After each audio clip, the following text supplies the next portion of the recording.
Nashik semi high speed रेल्वेच्या मूळ मार्गासाठी महत्त्वपूर्ण बैठक. मुंबई येथे विधान भवनात मंगळवारी जलसंपदा मंत्री राधाकृष्ण विखे पाटील यांच्या अध्यक्षतेखाली बैठक संपन्न. पुणे, चाकण, राजगुरुनगर, मनसर, नारायणगाव, आळेफाटा, सिन्नर हाच मार्ग कायम ठेवा. आमदार बाबाजी काळे यांची बैठकीत ठाम भूमिका. अंतिम निर्णयासाठी बुधवार दिनांक 1 जुलै रोजी मुख्यमंत्र्यांसोबत चर्चा करणार. पुणे नाशिक रेल्वेच्या मूळ मार्गासाठी शिष्टमंडळ दिल्लीत रेल्वे मंत्र्यांची भेट घेणार. अंतिम निर्णयाकडे उत्तर पुणे जिल्ह्यातील शेतकरी, विद्यार्थी, उद्योजक, नागरिकांचं लक्ष.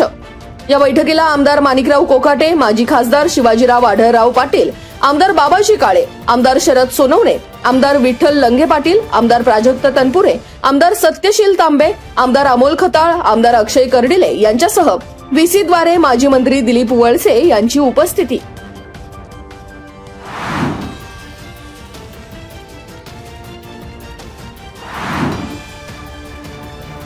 शिवसेना ठाकरे गटाचे पुणे जिल्हा संपर्क प्रमुख यांच्या शिवसेना शिंदे गटाच्या सामील झाल्यानंतर पुणे जिल्ह्याच्या राजकारणाला मोठा ट्विस्ट. उद्धव ठाकरे गटाचे आमदार सचिन अहिर महायुतीच्या उपसभापती पदाचे उमेदवार झाल्याने अनेकांच्या भुवया उंचावल्या.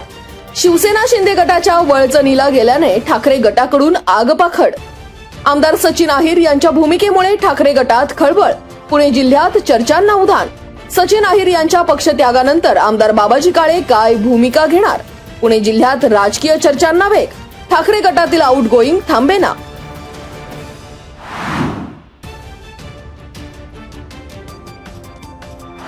दूध व्यवसायाच्या माध्यमातून आमच्याकडे कात्रज दूध संघ आहे. त्यामध्ये आमच्या खेड तालुक्यामध्ये पाईट या ठिकाणी दूध संकलन केंद्र आहे. एक अडचणीची बाब अशी आहे की त्या ठिकाणी संचालकांमार्फत म्हणा किंवा अधिकाऱ्यांमार्फत कोणत्याही स्वरूपाचं लक्ष दिलं जात नाही आणि जवळच एक गढूळ पाण्याची विहीर आहे. ते पाणी कुणीच वापरत नाही. त्या पाण्यानं टँकर दिला जातो, कॅन दिली जातात आणि त्या माध्यमातून अत्यंत धोकादायक भेसळीची सुद्धा त्या ठिकाणी शक्यता वर्तवली जात आहे. कात्रज दूध संघाच्या पाईट येथील दूध संकलन केंद्रातील दुधाच्या गुणवत्तेवर आमदार बाबाजी काळे यांनी उपस्थित केला सवाल. विधिमंडळाच्या पावसाळी अधिवेशनामध्ये दूध भेसळीची व्यक्त केली शंका. गढूळ पाण्याच्या विहिरीत दूध टँकर भांडी धुतल्याचा आरोप. कात्रज दूध संघाच्या कामकाजावर विधानसभेत प्रश्न. माजी आमदार दिलीप मोहिते यांचे कट्टर समर्थक अरुण चांभारे यांची कात्रज दूध संघाच्या अध्यक्षपदी निवडीनंतर आमदार बाबाजी काळे यांनी संचालक आणि अधिकाऱ्यांच्या कार्यपद्धतीवर ठेवलं बोट. पाईट केंद्रातील प्रकाराची चौकशीची आग्रही मागणी.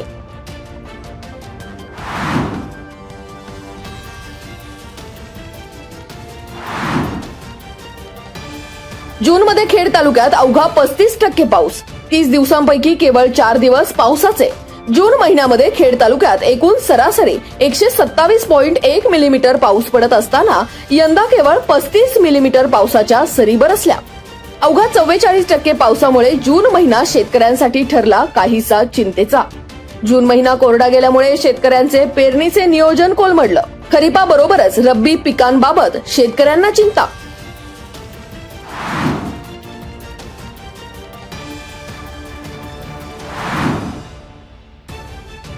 समाधानकारक पावसानंतर खेड तालुक्याच्या पश्चिम भागात पेरणीला वेग. कडूस परिसरात सोयाबीनला शेतकऱ्यांची सर्वाधिक पसंती. दादाभाऊ कालेकर यांच्या शेतात पारंपरिक पद्धतीने सोयाबीन पेरणी. कडूस पंचक्रोशीत 90% शेतकऱ्यांची सोयाबीन पिकाला पसंती. उर्वरित 10% क्षेत्रात मका, भुईमूग, उडीद, वालाची होते लागवड. 28 आणि 29 जूनच्या पावसाने शेतकऱ्यांना दिला दिलासा. कडूस भागातील शेतकरी पेरणीच्या कामात व्यस्त.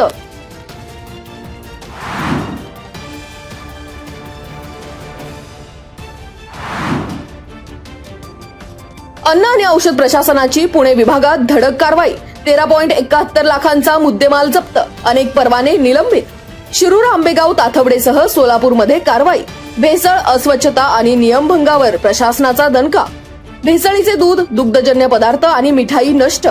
Safe food, safe drug, safe Maharashtra मोहिमेत एफडीएची मोठी कारवाई.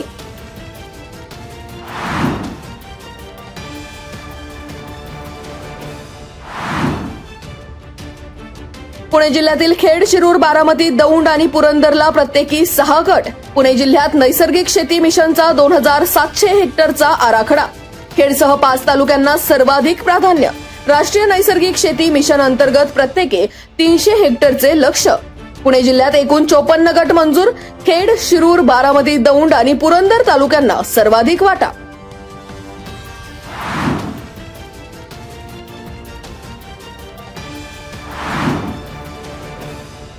खताच्या काळा बाजारावर कृषी विभागाचा मोठा प्रहार. पुणे विभागात 113 विक्री परवान्यांवर कारवाई, 7 जणांवर गुन्हे. पुणे विभागातील 2576 खत विक्री केंद्रांची तपासणी, 281 अनियमितता उघड, 107 परवाने निलंबित. काळा बाजार, साठेबाजी आणि चढ्या दराने खत विक्री करणाऱ्यांवर कठोर कारवाई. शेतकऱ्यांना अधिकृत केंद्रातूनच खरेदी करण्याचं कृषी विभागाकडून करण्यात आलं आवाहन.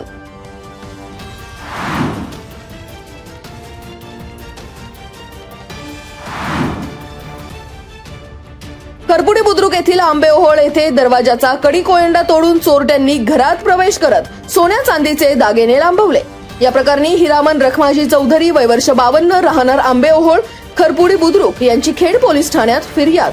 29 जून रोजी दुपारी 1:30 ते 2च्या सुमारास चोरट्याने हिरामन चौधरी यांच्या घरातील कानातील 3 जोड रिंगा, झुमके, सोन्याचे बदाम, सोन्याची नथ आणि चांदीचे दागिने असा सुमारे 1.25 लाखाचा ऐवज केला लंपास.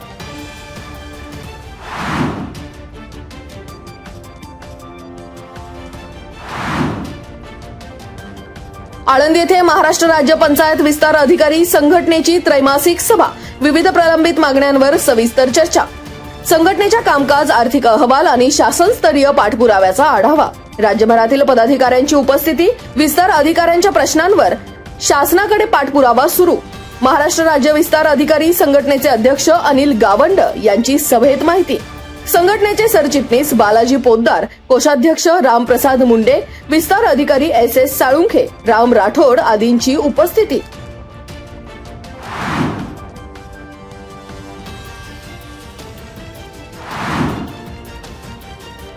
लादवड आणि ठाकूर पिंपरीतील वीज डिपींवर चोरट्यांचा डल्ला.